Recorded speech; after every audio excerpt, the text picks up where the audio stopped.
Today welcome to our দৈনিক Bangla update. শুরু করছি ফেলে আসা 2025। কি পেলাম আর কি পেলাম না। কালে অনেক কিছু মিশ্রিত ছিল। ভালো দিকগুলো, বাংলাদেশ আইএনএম প্রয়াগরাজ মহাকুম্ভ হয়ে গেল ইতিহাসের সবচেয়ে বড় ধর্মীয় সমাবেশ।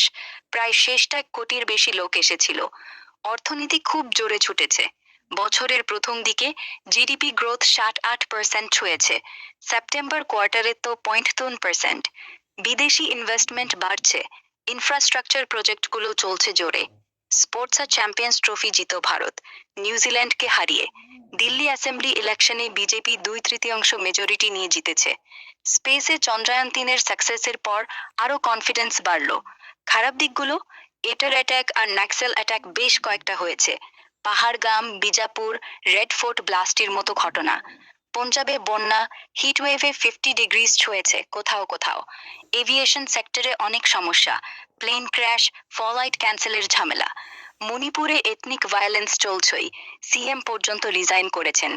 বিশ্বে যা বড় বড় ঘটনা, ভালো, গাজায় সিজফায়ার হয়েছে, ইউক্রেন যুদ্ধে কথাবার্তা শুরু, যদিও পুরোপুরি শেষ হয়নি।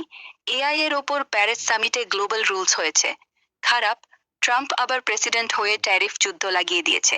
চায়না, কানাডা, মেক্সিকো সবাই রিটালিয়েট করছে, গ্লোবাল ট্রেডে ঝামেলা। ক্যালিফোর্নিয়ায় ভয়ঙ্কর দাবানল, দক্ষিণ কোরিয়ায় ওয়াইল্ড ফায়ার, হিটওয়েভ সব জায়গায়। সব মিলিয়ে 15 ছিল উত্থান পতনের বছর, কিন্তু ভারত অন্তত অর্থনীতিতে বেশ স্ট্রং ছিল।